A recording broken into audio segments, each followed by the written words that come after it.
Hey guys, welcome back to my channel. So I have another video for you guys. This is still way back from August of last year, right after I moved into the new salon suite, and I have some news. I have recently downgraded and left this suite and moved down about 5 doors. I'm still at Sola Salon Suites in Middletown, New York, but I'm now number 10 instead of number 15. It was something that was a bittersweet. I did really think it was the best decision. It was a lot of money. I'm by myself. I don't have an assistant. That was originally the plan, but it's hard to find a really good one. And at this point, let's face it, I work better alone. So today I'm back with a video. I will give you guys a video really soon of the transformation of moving from the bigger double to the smaller size and all that nonsense. And I'll do that probably in the next week or two, but I'm still playing catch up. So there'll be new videos thrown in with older videos from the last several months. Today, this video is my girl Carly. We are doing a transformation on her. She hasn't had her hair done in probably about 2 or 3 years. She had a bad experience with her aunt, I believe, and now she let it grow out, and now she's ready for change. So she came and gave me a call, and we decided to do this. I actually asked her to be a model. Virgin hair, very rare. It happens like once a year for a hairdresser, especially a blonde specialist. So let's transform her, shall we? So I'm going in with my Holy Grail Lightener Schwarzkopf Blonde Me with 20 volume. You guys know I love 20. It's very rare I use anything but, and if I do, it's usually a 7. So her hair is virgin, I would say mostly around a level 6, and she has some lighter pieces towards the end that were old color. But what I'm going to do today is something that's not my traditional normal. I'm actually doing a traditional highlight. You guys know I love baby lights. I'm a baby light master. That's what I like to be called because I love the way they grow out. They're so beautiful. You get really close to the root. They lift so well. But I'm here to tell you, I have been liking a thicker stitch lately. Not chunky because I'll never do that, but a little bit bigger. So most people, when they see my traditional stitch like I'm doing today, they think that's their normal baby light, and that's fine because my baby lights are very, very small, way smaller than the average. So the biggest I do is like a normal person's baby light. I hope that makes sense. But keep in mind, always, always, always make sure you use a little amount of hair in the foil. That way it lifts evenly. There's no hard lifting. It doesn't get orange in one spot, red in another, or yellow on the ends, red at the root. That happens usually with permanent color and things like that. But you can always, always, always get a clean lift most of the time if you're doing thin amounts of hair in the foil. If your client wants more dimension, easy. Just leave bigger subsections. Always take small amounts of hair in the foil. So we're doing that Brett Ryan thicker stitch. And I'm going in and I'm packing them back to back to back to back, minimal subsections, like I normally do for my white blondes who want to be really, really bright. Reason I'm going for the thicker stitch with Carly is because I actually want more brightness. And honestly, after a first session, sometimes if you do baby lights, they can blend in too well that you don't really see a lot of brightness. So we want like a really bright lift. We want it to still be lived in. We'll root her down later, but we did do baby lights around the hairline because it's very rare I'll ever do a regular traditional stitch around the hairline because I find baby lights look a lot more natural, they grow out better, and they don't look super thick and chunky.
want to mention before I forget, I was using the Jamie Dana collab with Framar. Love the foils. They were so pretty. The brushes are your typical, feel of a Framar brush. Love them. They have the 3 different sizes as to be expected. And they work really well. And I like how they had a different material they were made out of. And it actually is a little bit heavier, and I like that. Also, I'm going off a diagonal all around the head, if you notice. This is one of my old favorite go-to placements, and I do this because I want more of a lived-in look, and this will help the dimension fall through, and you'll be able to see it a little bit better. We let her process for approximately about 55 minutes, and halfway through processing, I checked out the hair and found we have a little bit of a color correction on her hands. So the aunt of this girl must have somehow, some way, added some permanent color in there because the ends were not lifting as well. We were going to do a big chop anyway. All right, guys, so look. She didn't lighten as well as we thought. She lifted pretty well, but her ends that were previously light, usually that would get really light on the ends, but instead we got really light up here, and that's because that's 100% virgin. As you can see, we did a bigger stitch, what I usually don't do a lot of the time. I usually do baby lights, but I wanted this to be really bright, and honestly, when you do one session, there's a lot of dark in there, baby lights will blend too well. So we have a beautiful money piece that looks so nice right now, just alone. We're gonna tap that, but that will be the last minute, and I'm doing 6N only with Goldwell Colorance because I want an opaque looking shadow, and that's when I go for Joico Lumishine, or I go for Goldwell, because Redken's more translucent, but I want to have a nice shadow. Bring this down because we want this to look the brightest, and you can see as we get lower and lower, it's yellower, a little oranger, and these were previously lightened where her hair grew out, so that leads us to believe that whoever did it, her aunt toned it with probably a permanent color. So this ended up turning into a color correction, but we're going to fix it, and I'm going to show you how. I don't know if I'm going to do a mid-toner yet, but I will show you the root right now, and then we'll go from there. And it's 6N Goldwell Colorance just with the processing lotion.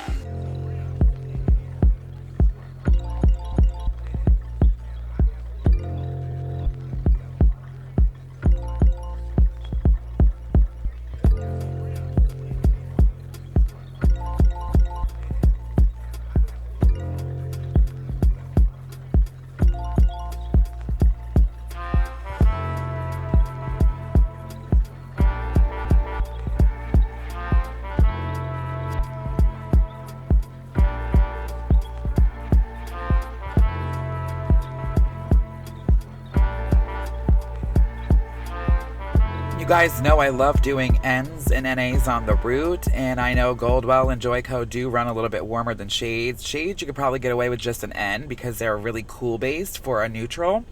But I ended up doing 6N alone because we want more of a warmer result. I don't want her to be too ashy and all of a sudden in 2 days feel like all of a sudden her hair is brassy. I feel like we're getting away from the ash and becoming more in love with a neutral and a more warm golden-y look. I rarely have any ashes in my cabinet anymore with toners and colors. I have tons of gold beiges and neutral beige and just beautiful golds. I've always used to be a lover of ash, and I am on myself personally, and I am when it comes correct to the person's undertone. But for her, she will pull this off beautifully, and we want to make sure it gives longevity to her. She's not someone who's going to get her hair done all the time. Funny, because she actually just booked about 2 hours ago. It's 11:21 on February 19th, and this was about 6 months ago, so she actually booked for March 7th. So maybe I'll do a part 2 video and we'll film that and show you guys how to touch up this kind of look and see what we're going to do with it. Alright guys, so we're going to do 9GI, which is Hamptons. 9P, you guys know I love the P's, which is Opal Glow. So Cool Gold Iridescence, which is gold, and it also has violet. 9NB is Irish Cream, one of my favorites. I love NB's, Natural Beige. 8WG is Golden Apricot. This is a little money maker. You put it in there and it has enough warmth, but it reflects and makes the hair look lighter when you have a lot of ash, so it doesn't look too dingy. And then I have 9M, which I love the mattes. This is Sand Dunes. It's almost like a sandier color. And then I love 8VB, which this I only use when you need to kick anything orange or when you want a lot of ash. So 8VB is Violet Blue and it's Violet Frost. I let her process for about 10 minutes with the shadow on, and then I tapped the hairline the last 2 or 3 minutes. We brought her over to the bowl. I comb everything back. Remind yourself I always have a conditioning mask or an Olaplex 2 or Fiberfix 2 treatment on the mids and ends as a barrier.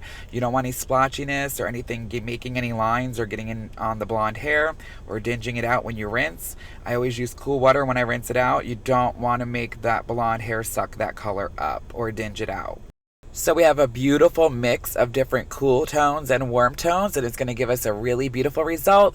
Cancel out all that unwanted warmth by leaving a beautiful neutral end. And yeah, just keep watching.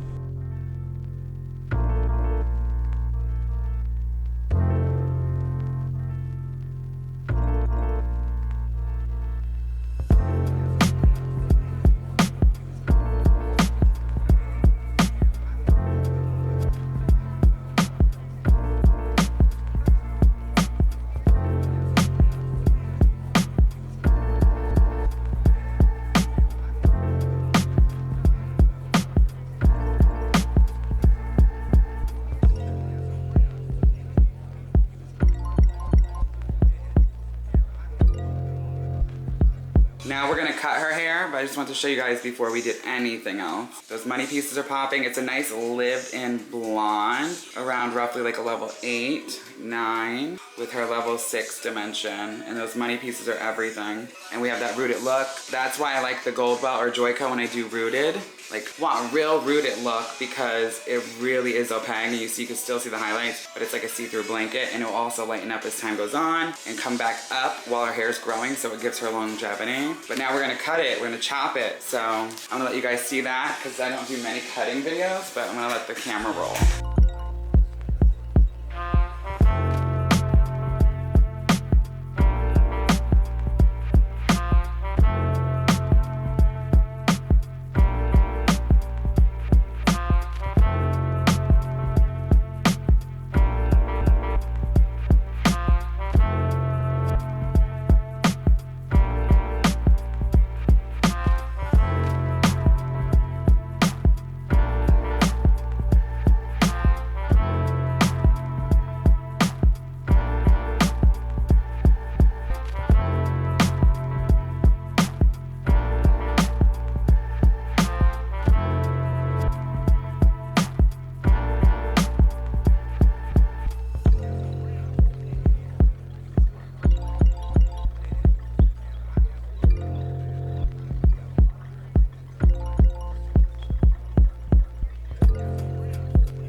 Well guys, all I have to say is looking back at this result, holy cow, it came out so beautiful. She loved it, I loved it. I hope you guys loved it. I hope you learned something here today in this tutorial. Let me know down below in the comments. I know I don't always get back in the comments, and I'm so sorry for that, but I'm gonna be so much better, I promise. And I'm gonna whip video after video after video out. Leave video ideas down below. I'm catching up with another like 7 videos I shot over the last several months, but I'm also currently still filming. So let me know what you wanna see. I wanna make content you guys want. I love you guys so much. I hope you learned something from this video and you loved the result. I will see you in the next one. As always, so long for now, guys. Mwah.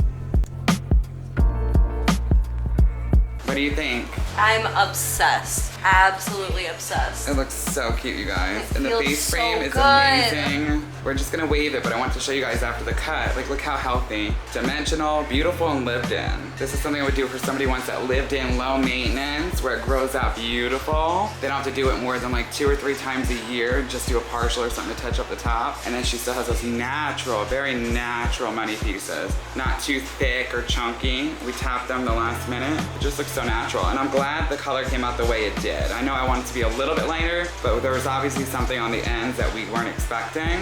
That's why it's always good to have consultation and just bear on the side of caution. Would you say that? I would say that, because you never know, because she didn't even know that there was something else in there. When we looked at the foil, she was just as shocked as I was. So some clients just don't know. So like, look at how beautiful that is. Beautiful, lived in, and it's kind of like a neutrally beautiful color. We did enough ash, but we also had enough warmth to counteract it and get rid of any yellow, orange, and then brought the lightest pieces down, but you can see what that Goldwell 6N did. It just beautiful. We're obsessed, guys, and she loves it. So I'm gonna curl it and then we'll take pictures in the ring light.